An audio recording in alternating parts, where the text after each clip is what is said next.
Yesterday, 27-year-old Matthew Skoltz kept things interesting until he lost a critical part of his riding gear, his knee puck. And he wasn't alone. Misfortune reared its ugly head for a few unlucky souls. But today brings a renewed sense of hope. The hope of winning a Superbike race. It's time to fire up engines. It's time to go racing right now on FS1.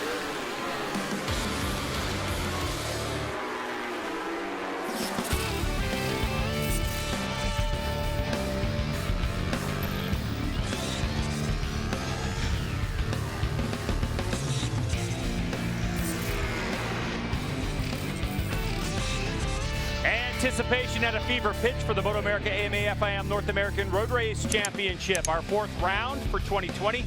MotoAmerica Superbikes at Pittsburgh. From Wampum, Pennsylvania, we're at Pittsburgh International Race Complex, also known as Pitt Race.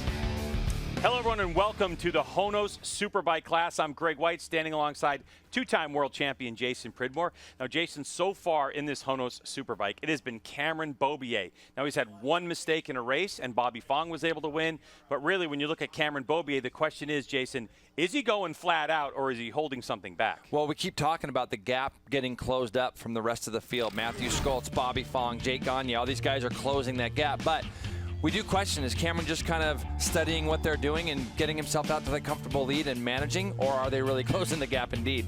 Yeah, but for Cameron Beaubier, he is definitely the benchmark that everyone is chasing. And one rider that we've seen has taken some steps in the last couple of weekends is Westby Racing's Matthew Skoltz. Yeah, you're going to see here in this clip, and that thing in the background is his knee puck, Greg. This is yesterday early in the race. It is so hard to go to predominantly right-hand turn track and lose your right knee puck. He was able to manage that yesterday. He put himself on the podium. He did close that gap. It was a good run for Matthew Skoltz.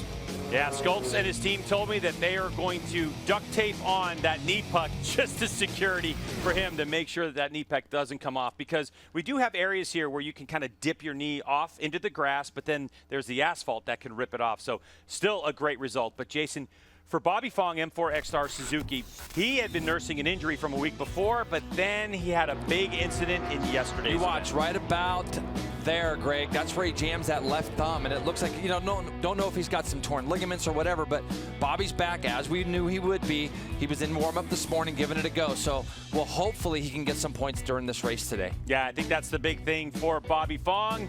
And boy, his team was able to get that bike back together by this morning. What about Jake Gagne? He's been closing the gap, as well as Kyle Wyman on the Ducati. What do these guys have for Cameron Beaubier? We're looking forward to finding out. Today's Superbike coverage is sponsored by Dunlop, the official tire of the MotoAmerica Championship Series.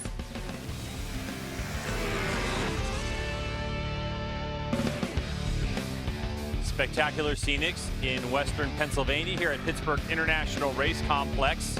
Plenty of fans coming out to watch the race here. And beautiful, beautiful place to come watch racing up and down as we go. And Jason, here's a look at a couple of our riders in here. Matthew Skoltz and Jake Gagne. Taking a look inside the numbers, 3 consecutive podiums for Skoltz and 4 for Jake Gagne. And these two riders we keep an eye on, because it has been a Yamaha sweep of the podium recently. And let's get right down to Hannah Lopa, who's on hot pit. Greg, we've seen the Monster Energy Attack Performance Yamaha team and Jake Gagne making great strides toward getting Jake's first ever Superbike win. Jake, what's the plan for today's race? The plan is to get out there for a good start and go for it. You know, we made a lot of progress. This Monster Energy Attack Yamaha R1 has been working better and better every time we hit the track this weekend. And yeah, I think we made some great improvements this morning in warm-up. So we'll see if we can't pick up the pace a little bit from yesterday and go try to chase down the champ. Thank you, Jake. Best of luck out there. Now, Gagne was in an intense battle with Matthew Skoltz yesterday. Let's check in with him quickly before we get going. Matt, again, you're making some extreme progress toward getting your first podium, or first win rather, of the season. What's the plan for today's race if you have to battle with Gagne again? The warm-up wasn't the greatest for us, so we actually got into a few problems after we changed setup. So I'm just kind of hoping that we get off to a good start and just take it from there. I know Cameron's pace is looking good. I know Jake picked up his pace, and there's a bunch of hungry guys that are behind me now. So just get out there, put my head down, and just charge as hard as I possibly can. All right, best of luck out there, Matt. Greg, Jason, will we see another Yamaha podium sweep today? Well, yeah, it looks pretty good for that, Hannah. You have to say. I mean, Bobby's a little bit dinged up. I'd love to see either Josh Herron or Kyle Wyman get up there. As you're going to get to look at the track they're battling on, Greg, here, Yamaha Champions Riding School sponsored map here. You look, Greg, we go up over into turn 1. Really hilly, a lot of undulation at this track, down into turn 4, 5, up over 6. I love the S's from 7 to 12. 14's very technical corner, maybe one of the most technical corners on our series of tracks that we get to go to. I really enjoy coming to Pitt Race, and it's really become a rider favorite. Yeah, and HONOS Superbikes, it really depends on a lot of electronics. How do you have your wheelie control mapped out? You don't want to take too much wheelie out of it. As for Cameron Beaubier, he's looking for a victory wheelie once again in HONOS Superbike. Can he do it? We're here to find out.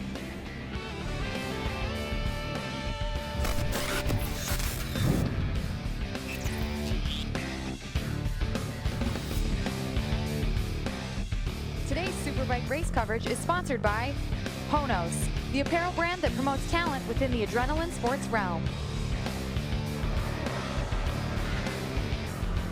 HONOS Superbike motorcycles on course for their warm-up lap. They'll take the grid and get going here at Pittsburgh International Race Complex. And Jason Pridmore. This is, these are the times. It was very interesting because moments ago, as we take a look at Cameron Beaubier in the #1 position, he got off, and then by turn 2, he ran off the track right back on. But Matthew Skoltz and Jake Gagne on row #1 with Bobby Fong, Kyle Wyman, and Josh Herron. Yeah, then on back to row 3. Tony Elias, David Anthony, and Jake Lewis on that Ducati. You're going to see Alex Dumas, Greg, is going to be doing this race. Cameron Peterson next to him, Travis Wyman also in the mix. Corey Alexander, Bradley Ward, Stefano Mesa. Then Michael Gilbert is going to be on row 6. Max Flinders and Ashton Yates. A little further back, we're going to have Jeremy Coffey, who I think is a scratch because Jeremy had a big crash this morning, unfortunately. Sam Verderico, Jeffrey Perk, and Hunter Dunham is going to be on row 8, so we can see some of our Superstock competitors mixing it in there in the Superbike Cup. Yeah, here in MotoAmerica, we have 5 main classes that we race. Of course, HONOS Superbike, the premier class, but Stock 1000 are same motorcycles that you see here.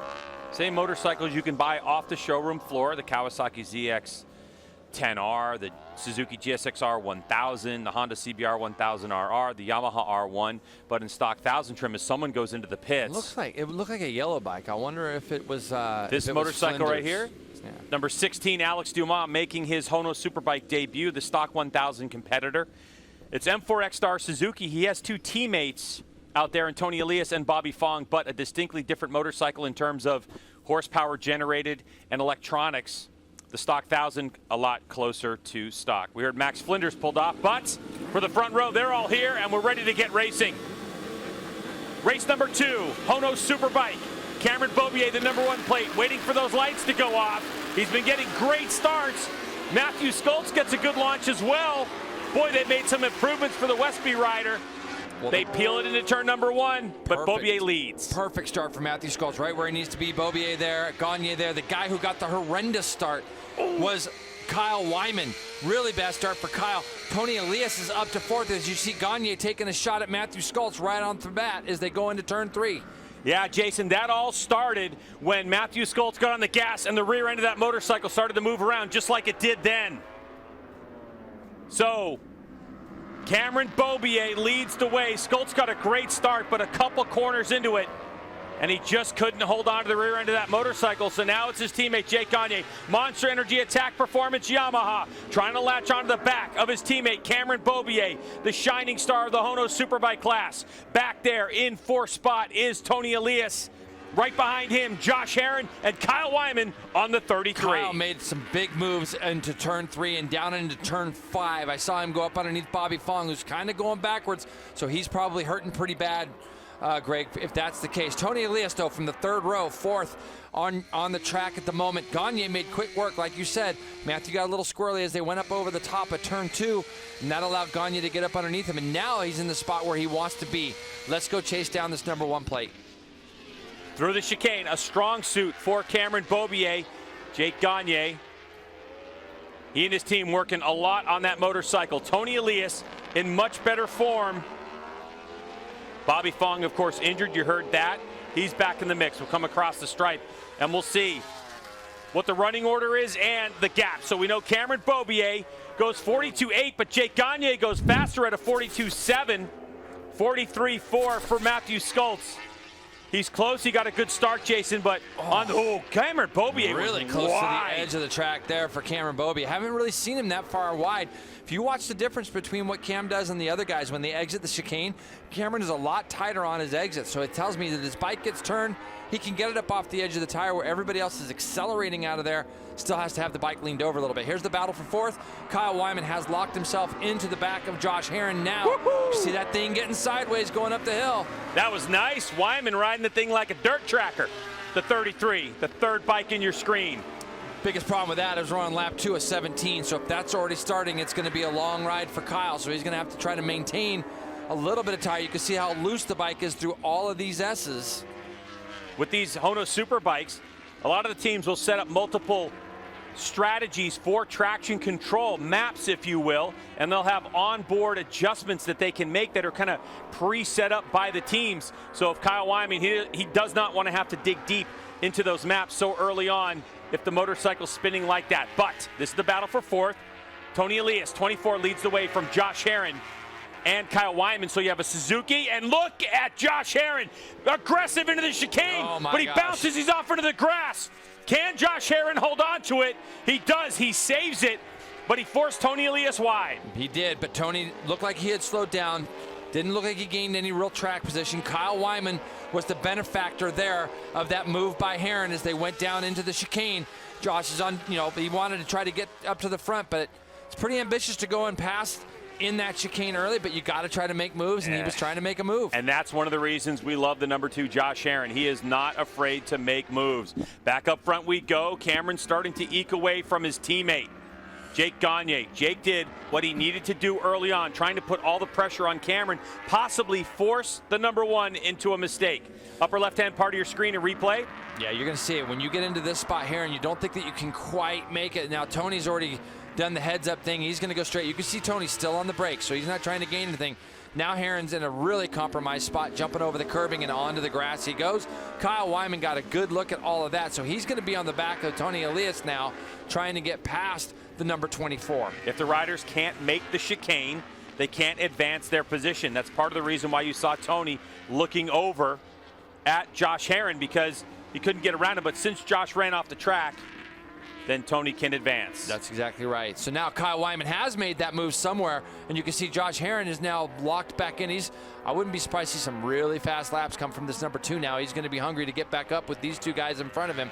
Not sure where Kyle Wyman was able to make the pass, but he, coming from a very, very bad start, has worked his way up to 4th. We'll keep an eye on his lap times.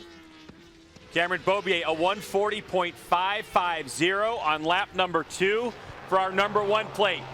And look at these Monster Energy Attack Performance Yamahas coming onto the front straightaway. Both riders spinning the rear wheel and steering the front of the motorcycle with the rear tire. Jay, what does that mean? Well, basically, Greg, when they're coming off these corners and you see them getting on the gas, they're trying to get the bike up off the edge of the tire as much as they can, but the thing starts to spin. That's where you really rely on those electronics to kick in and help you with some of that. That's the stuff that we didn't have many, many years ago.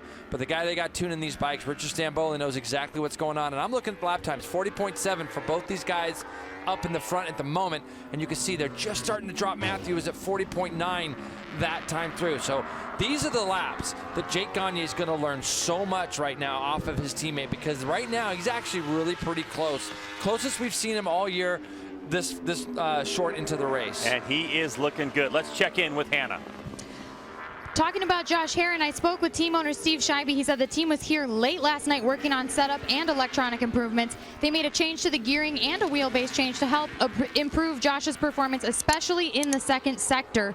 And after practice this morning, Josh felt much more comfortable on the bike, so it's a bummer to see him run off like that. Yeah, definitely. But like Jason's saying, Hannah, the possibility of Josh Herron starting to click off some lap times and reel in the riders in front of him, Tony Elias and Kyle Wyman, it's definitely possible with his talent level. He's already in this last sector, in the second sector I can see on our screen. Herrin is catching them because the sector times are showing us that he is reeling them back in. As we look at our leaders here, Cameron Beaubier and Jake Gagne, we're looking on the screen for them as well to see kind of where the gap will start to get made. Both of them 41.6s in the first, 34.3, and you can see Bobby Fong. Looks like maybe the pain might just be a little bit too much for him, Greg, as he's slowed that that M4 X-Star Suzuki. Yeah, you were dipping back in time I was with going that back one. in time, yes. With Bobby Fong, I think the pain is too much. Yeah, that's too bad. And this guy's tough. He is tough. Bobby the Bulldog has got to roll this thing out. So good job by Bobby Fong to just try to get out there and get some points, but it's just too much for this one. He'll have a couple weeks until we get to our 5th round, the Ridge Motorsports Park in Washington, to recover.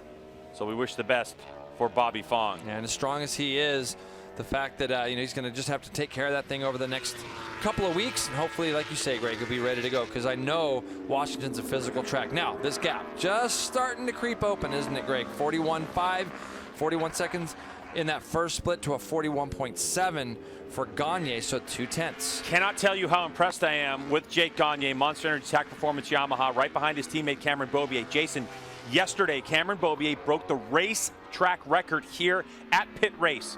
He was able to rattle off a 140.788.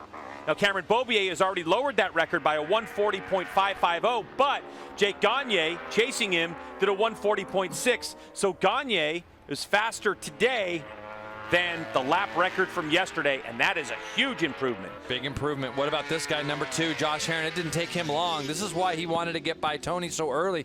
I think he feels he has some pace, and he is showing that right now. Now he's getting on the back of Kyle Wyman, and they are just starting to drop Tony Elias. So Herrin's got some good pace, Greg. 41, last time by, 41.3. The guys in front of him were a second slower. So Ducati of Kyle Wyman and Elias on the Suzuki were both a second slower than that Scheibe BMW. Cannot stress enough how important it is to get laps when you're at this level. HONOS Superbike. Yeah, these are based off of a street bike, but $30,000, $100,000 into these motorcycles, sophisticated electronics, and so much adjustability that you don't have available on your street bike. And you've got to have time to dial these in. And Hannah talked about it earlier. It's just about getting laps, getting data, and then having the team put the right pieces together for you. And that's what we're seeing. The number 2, Josh Herrin, after a huge run off the racetrack, for him to be back in contention in 5th place and ready to pass for 4th is incredible. And that bike looks solid, by the way. I mean, when he was driving up out of there, you could see Kyle's bike getting a little bit loose. Herrin looked like he had a lot of grip. He's going to make this pass. What a down in the move! S's. So Josh Herrin, can you hold it tight? Kyle Wyman's going to fight right back. He does, and so we'll hold on to that position. What a dive bomb. It's a great move. I mean, this is the thing that you said earlier that we love about Herrin. He's not going to wait around. He's going to try to make passes as quickly as he can. And, it's disruptive, but it's controlled. I mean, the guy's got so much bike control, does Josh Herrin, and his bike looks the best I've seen it look all year. Yeah, and Kyle Wyman's looking really good as well, huh, Hannah? Yeah, Greg, Jason mentioned that he saw the bike moving around a little bit. I talked to Kyle. He said they're trying to fight that front end chatter. They changed the triple clamp offset and valving to try and help that. But Kyle told me that the bike feels the best during the middle section of the race. So that's going to be these next several laps he's battling with Herrin. Sometimes when you have a brand new tire on the back, it can tie the bike kind of in a little bit of knots, and you can see he's getting on the gas. I don't like the amount of spinning I'm seeing as early, but if that stays that way the whole way through and it doesn't get any worse, then he'll be okay in the middle parts of the race. There goes Herrin into turn 1 again. He gets by Kyle. Is Kyle going to be able to turn it back up underneath him? It doesn't look like it. Herrin's bike has so much drive grip as he comes up over the top of that turn 2. Not sure what that's about there. Let's see if that cost him at all, Greg. Well, I can tell you there's no love lost between these two. Earlier today in warm-up, they had a little bit of a thing going on, and Herrin and Kyle Wyman looks like they have a rivalry brewing at the moment.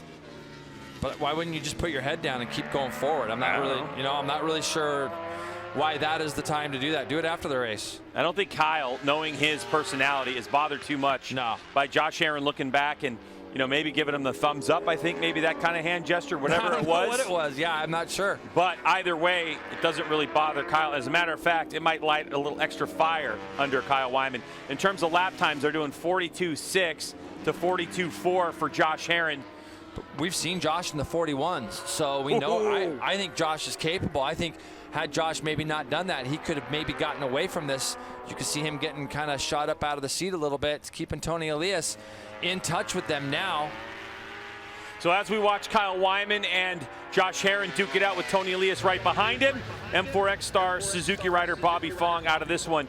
Let's welcome in Roger Hayden to our crew. Roger, what do you know about it? Yeah, Bobby came in. It was just a multiple of things, no strength, and also the pain was too high. He didn't even come back to pit lane. He took it straight to the semi, and I talked to him before the race. He actually got that hand injected, but he was worried about not just the pain, but not having the strength, so he had to pull out to be safe. Okay, thanks, Roger. Yeah, that's critical. As now Josh Herrin goes underneath Kyle Wyman again. Kyle's going to try to get underneath. Wow. I mean, that BMW absolutely rockets away. It does. He's got a lot of grip. He's got a lot of grip. Now we'll see if he can actually break these two behind him a little bit, see what he's got. Because look at it, just the drivability he's got on that BMW. It doesn't look like it's moving. We've seen that bike out of shape a lot in the beginning of the year, and I know he's been working hard on the drivability of it. Now watch when he goes up this hill. Look at everybody else. Yeah. Look at Herrin. His bike just walks away, drives away from those guys. And Kyle Wyman, you can see the rear end spinning up on the bike going sideways. Of course, he has a stock motor in that Ducati Panigale V4R because the motor is about 20 horsepower below what his full-blown Superbike motor is, and that particular section of the racetrack is where he said he suffers the most. So Kyle Wyman in fifth spot, now trying to hold off the advances of Tony Elias, who we know mid-part of the race gets stronger and stronger on that M4X Star Suzuki. Yeah, if you're Tony Elias right now, you are just looking for some sort of hope, some sort of a bright light, because he is just struggling, and we're used to seeing him race up front. As you said, coming into the weekend, there was only one guy with multiple victories here at Pitt Race, and that's the number 24, Tony Elias. And right now, he is, what is he, Greg? 12.7 behind Beaubier.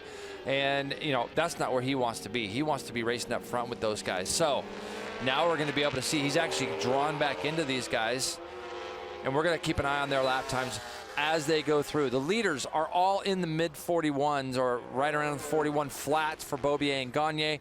This lot here just did 43s.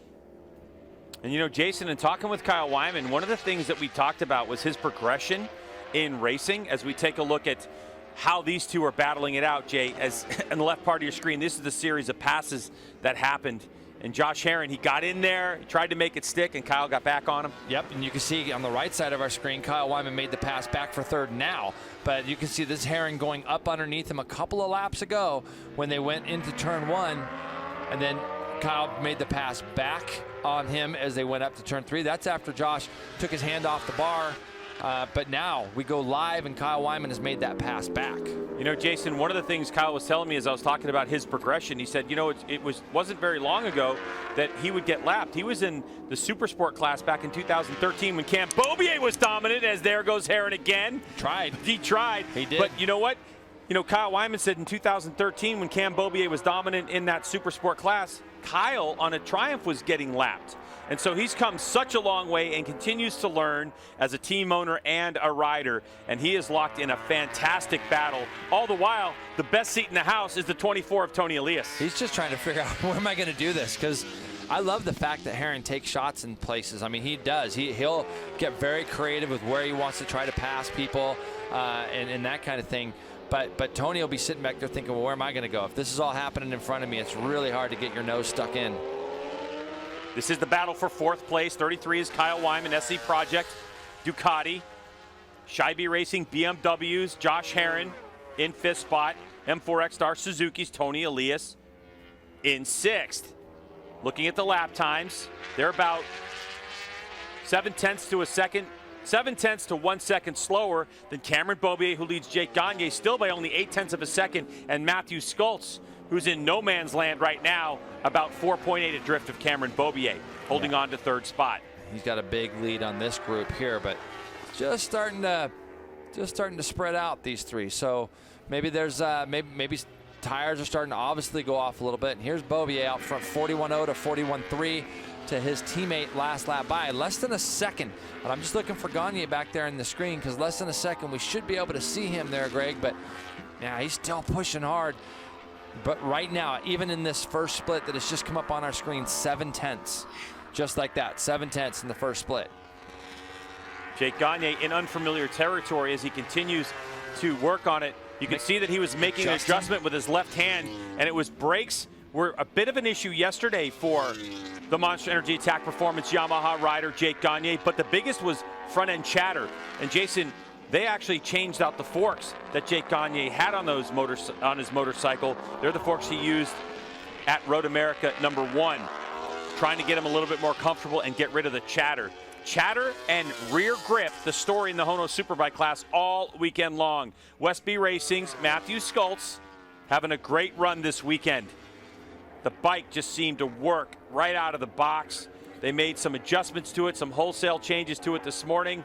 Not really. They actually made a couple clickers. They were looking for mechanical grip, Jason, versus electronic grip. So, meaning that they're actually looking for shock changes instead of using the electronics. Now here is Alex Dumas, the number 16, the 18-year-old, Liqui Moly Junior Cup champion, Twins Cup champion from last year, making his HONOS Superbike debut, and he's racing up Travis Wyman and Jake Lewis. Travis Wyman has looked great this weekend on that BMW. We saw him injured at the beginning of the year, and he's been slowly making progress on that 2020 BMW. Alex Dumas, on the other hand, he's kind of been the bright light, I guess, in Superstock 1000, as well as Cam Peterson this year, Corey Alexander. It's a great class, but Alex has just come off winning the Twins Cup championship last year, the Liqui Moly Junior Cup championship the year before that, and skips 600s and goes right to thousands. Unbelievable. It's pretty crazy how great Alex Dumas is doing, isn't it, Roger Hayden? Yes, it is, definitely, especially in the super stock class. And I talked to Alex before this race, and I asked him why he was running the superbike race, and he said he wants to get the experience of a superbike race and also use it for testing. He doesn't have a lot of time on the 1000, struggled a little bit in the super stock race this morning, and now he wants to get a little more seat time. That's a great point, Jason. When did Alex start riding 1000? Well, he just started riding 1000 during the winter, but what's even funnier, to add to Raj's comments there, is that Alex texted me, I don't know, 20 minutes before the start of this race and said, I didn't know I was doing Superbike until 2 hours ago. So he, back home, he had been talking to me about possibly getting involved in doing some Superbike races just because he wanted to get used to the number of laps. This is a kid that kind of would like to do a Superbike season here in the next year or two, and he's showing a lot of promise on the 1000. He's grown a lot as far as physically. I mean, he was one of the smallest guys in Liqui Moly back in the day, and now he's grown to a stature where he gets on these 1000s and he's rolling right along. Travis Wyman on the Travis Wyman Racing BMW doing a great job, also a stock 1000 competitor. And right behind them is Jake Lewis. Jake Lewis, the fill-in rider on the Celtic HSBK Racing Ducati on the 85, and you can see that motorcycle's got some mods on it that have made it a little bit more Superbike. So Jake Gagne was hanging around the kitchen. Jake Lewis was hanging around the kitchen. Got a phone call, didn't he, Hannah? Greg, I talked to Jake and he said, this was a really unexpected opportunity, but he just wants to make the most of it, enjoy every second, but he's helping the team collect as much information possible and keep them on track for when PJ's able to get back on the bike. No, it's great to see him, and I know he's been doing a lot of off-road racing and riding back at home. He's a guy that should be in our paddock full time. We've seen him in the paddock for a number of years. Last year he rode Superbike. He's a guy that's missed, so I'm glad to see him get this opportunity. Cameron Beaubier leading the way from Jake Gagne, Matthew Skults. That's the running order. So it's Beaubier, Gagne, Skults, Kyle Wyman, Herron. Actually, now it's Herron and then Kyle Wyman, as we see, with Tony Elias, David Anthony in 7th. Cameron Peterson in 8th, Alex Dumas in 9th, Travis Wyman, Jake Lewis, Corey Alexander, Hunter Dunham, and Jeffrey Perk. This, again, the battle for 4th place. It looked like Kyle Wyman was going to eke away for a little while. Oh, yeah, and Gagne's Jake got Gagne. big brake problems. Yeah, he does. Greg, just a few laps ago, he'd done like a 43, mid 43. The other guys were in the 41s. And I was just going to ask you, can you imagine how hard it would be at this specific racetrack to be doing your brake adjuster? Because there's no room to really rest here. Yeah, there's not. So you have the brake lever on the right side, on the right handlebar, the throttle side, but you have an adjuster that adjusts the lever out. So if you start to have some brake fade, you can push the lever out and grab more, and that's what Jake Gagne is trying to do. You do that with your left hand, which of course is not your throttle hand. Here's the pass, left part of your screen. Yeah, this is going to be coming down the front straightaway, and he's going to just get himself up the inside. But when we were looking earlier at him adjusting that lever, he had remember he'd lost 7/10. I had mentioned that he had lost 7/10 in that second split. That's probably because he's trying to make that adjuster get that brake lever out further because he's just getting so much brake fade. Yeah, and that's created by a variety of factors, but the biggest, I would say, Jason, is going to be heat.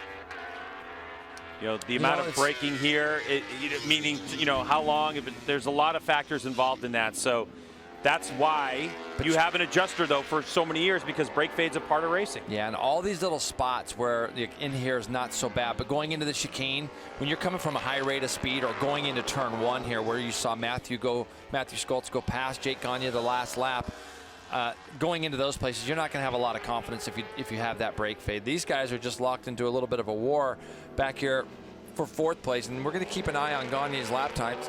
With 4 to go, I don't think these will have enough time to catch up. Some movement from the rear end of the number 2, Josh Herron, his BMW. Maybe a sign that the abuse of that rear Dunlop tire is starting to take a toll, but we know that Kyle Wyman can spin it up at will. Wyman trying to close in on the back of Herron, wheel in the air for the BMW. Wyman side by side. Is he going to try to make it? You can see he tips it in, so Wyman gets 4th spot. Yeah, both these bikes, Wyman's bike still looks the same as it did on the second lap. It's spinning about just as much. I wouldn't say that there's been any real drop off in his tire. His bike was spinning up early, but look at Herron. Herron's still got some drivability left as he comes out. It's moving around a little bit, but not, and he looks like he's going to line him up for turn 7. These guys are having a really good run. Kyle looks over and sees the number 2. So Herron takes the spot. Just to give you a frame of reference, Jake Gagne is 14 seconds up the road from this battle. So with about 3.5 laps remaining, as Tony Elias now. He wants to join it. Yeah, he strikes on Kyle Wyman. So Tony Elias is like, wait a second, hold on, Josh Herron. And these two riders have a bit of a history over the years as well. Now this is great, and that's what you have to do. You know, it's when Josh Herron goes up underneath Kyle Wyman. If you're Tony Elias, who's trying to make a move right now. Wow, that was unexpected. I haven't seen moves there very often, but Tony Elias gets it done, and he cleans the chicane, and out he goes. So now Tony Elias goes to 4th on his M4X Star Suzuki. Now that's good sign for Tony Elias. The fact that he's still feeling really, really racy. Let's see if he can pull away from these guys at all. Maybe he has found something on this weekend here at Pittsburgh that can help him along. You think he's found something, Roger? Yeah, I was talking to Tony before the race, and he told me they changed the front end angle of that bike, moving it closer in to try to help. He says his biggest problem here has been the mid-corner speed, and he's hoping that bring that front end back, he'll be able to, you know, that middle section of the track, he can carry more corner speed. Well, right now it's working for him. He attacked on the back section, so we're getting close to that point, Roger, where we're going to see if it's paid off. Definitely Tony Elias was hanging around as we get in some lap traffic. That's 31 Jeffrey Perk. He's going to move away and let this battle continue. But we're getting to that section of track that Roger's talking about, sector number 2 for Tony Elias. Oh, Kyle Wyman just totally got balked up there by that back marker, and now we're going to see if he can get back on the back of these two. The thing about Herron that I always think is funny is once he latches on, he watches people, he studies people. Now he's going to try to go. He's got to go now with Tony. So look, he's going to have a go. You can tell he's trying to line it up. You know, he's just having a look. But Tony's also seen where Josh is attacking Kyle Wyman during this entire race, and ooh, a little sideways there for the 24. And one thing Tony Elias has got in his tool bag is racecraft. I mean, he is one of the best at it in the business, the 2017 national champ. Don't see that very often from Tony Elias, having a look over his shoulder. He might be thinking, where is Herron going to attack? And Josh says, I'm going right into the chicane again. Such a great pass as he gets into there, and you have to commit so early. The good news is we've got runoff there. So even if you saw what happened earlier, I mean, the fact that Josh went up underneath Tony Elias earlier in the race, and then he comes back and does the exact same pass again. Guy's got a lot of heart. He's riding hard. Unbelievable move. If you think about it, going back to the beginning of the race, that's where those two kind of got close to each other, and Herron had to run off in the grass. Josh doesn't care. That's so far in his rearview mirror. Wheel in the air. Now, this is where Josh Herron shines. He always looks like he is having fun. Such a tremendous talent on a motorcycle, Josh Herron. He makes the most out of it. A HONOS Superbike champ in his career as well, Josh Herron. So we have 2 champions going after it. And by the way, in the HONOS Superbike class to start this race, Jason, There were 5 riders that are active that had previous race wins. Cameron Beaubier won, who's out front by 7 seconds. Tony Elias has 32 to his credit. Josh Herron has 8 in his career. Matthew Skoltz 2, and Bobby Fong, who is now retired from the race, has 1. These guys have just broken away from Kyle a little bit. So Kyle maybe getting that thing just spinning up a little bit too much. He's also been fighting some chatter that we've heard. So maybe now, just with 3 to go, 2 to go, that's gotten worse. Here we go with a forgotten guy. Yeah, forgotten guy, because he is doing his job as he does. An incredible setup for Cameron Beaubier.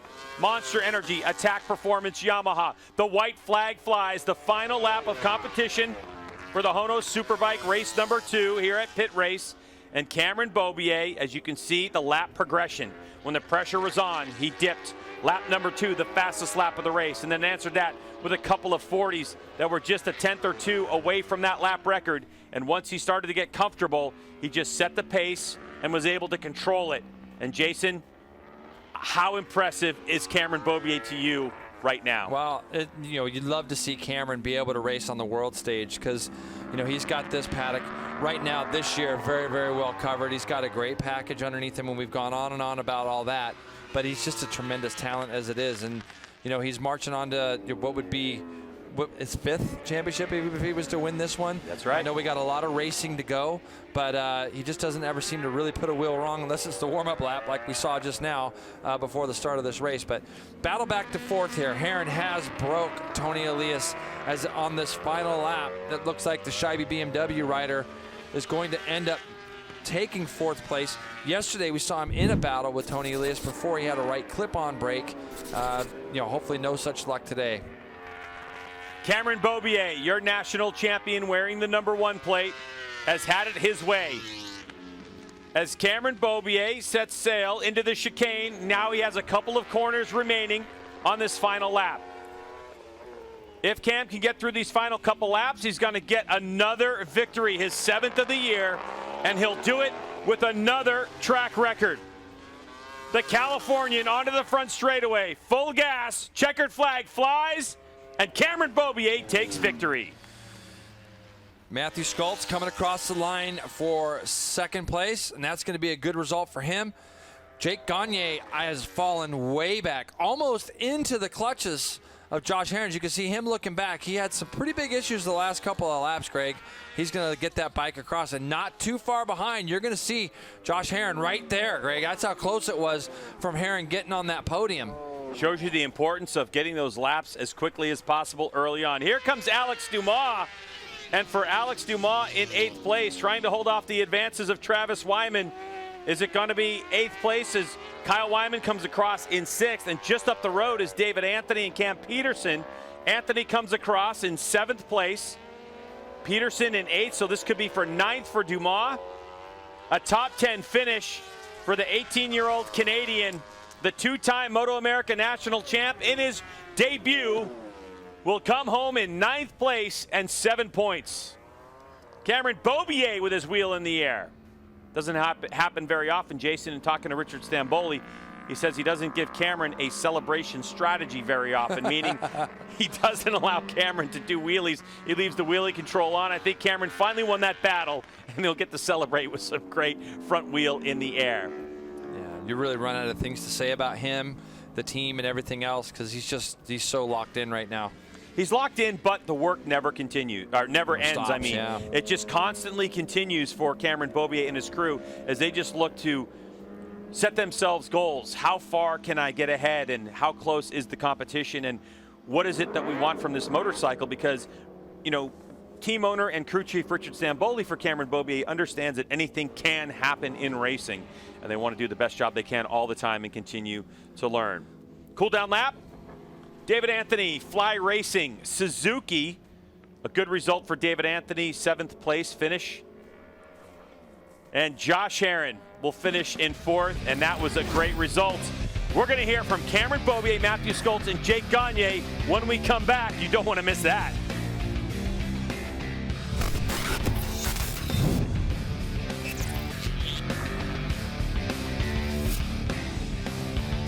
Today's Superbike race coverage has been sponsored by Dunlop, the official tire of the MotoAmerica Championship Series. Results from race number 2 of the HONOS Superbike class. Cameron Beaubier 9.5 seconds over Matthew Skoltz, and Jake Gagne was able to hold on to 3rd spot ahead of a hard-charging Josh Herron. Let's get it right down to Hannah in Victory Lane. The start of this race marked the 100th professional Superbike start for Cameron Beaubier, and when he came across the checkers, the 45th win of his career. Cam, tell us how you got the job done. Yeah, it was a pretty tough race there at the beginning. Jake was on my heels. I looked back, I saw 0.5 on my board, and we're doing like mid-40s, high 40s. I was like, dang, man. And I just kept my head down, kept pushing, and then one lap I came by, it said plus 2.0, and I was like, oh man. Something happened, or Jake ran off or something like that, and then it started growing, and it was a huge relief. I was able to just calm down and piece my way through the track and bring it home for this Monster Energy Attack Performance Yamaha team. They've been working so hard, and man, I love all those guys so much. You know, 7 out of 8 so far. It's just incredible, and I can't even believe it, really. So yeah, I'm just gonna hope to just keep this ball rolling as long as I can, and thanks to Man Above, 60 Alpine Stars for keeping me safe out there. All the fans at Pitt Race are coming out. This is one of my favorite places to come, so on and off the track. So thanks, guys, and see you in Ridge. Congratulations to Cam. Let's get over to Raj, who has Matthew Skoltz. 2nd place today, Westby Racing's Matthew Skoltz. Matthew, how'd your race go? Got up to a pretty decent start. Jake passed me into corner 3, and I just tried to hang on to them. Kind of saw from the morning warm-up that they had the pace. So I was just planning on holding on to them for as long as I can and managing 3rd, but I think something happened to Jake's bike. But just a massive thank you to the Westby Racing crew. I feel like we're getting faster every time we go out. So hopefully we just keep on closing the gap to these 2 guys next to me here. They've been riding brilliantly, and it's awesome to have a Yamaha sweep the podium again. Thanks, Matt. Back to you, Hannah. 3rd place today goes to Jake Gagne, a pair of 3rds on the weekend for you. Jake, you were off to an incredible race start. Looking at those lap times, the last few laps, it seemed like you were having a problem. What was going on out there? Yeah, I mean, first off, I got off to a great start. Like Matt said, I was able to just slide into him turn 3, and then yeah, I got behind Cameron like I wanted to do from the start because I knew he'd be going. And yeah, I'm happy with the improvements we made with this R1. We made a lot of improvements, especially this morning, and warming him up. And we're able to run with Cam there for a little while and kind of keep it close. And yeah, unfortunately, we started running into some clutch issues and kind of just got slower and slower from the air. But yeah, it ended up close. I know Josh was right there on the line. One more lap and we would have been off the podium and even worse. So I'm glad we got this Yamaha up on the podium for Monster Attack Performance. And Bell Helmets, Alpine Stars, thanks everyone for watching at home. And yeah, we'll see what we can do next time out. Congrats, Jake. Thank you. All right, so that's the story. Clutch issues. We'll have more from Pitt Race when we return. Cam Beaubier is happy.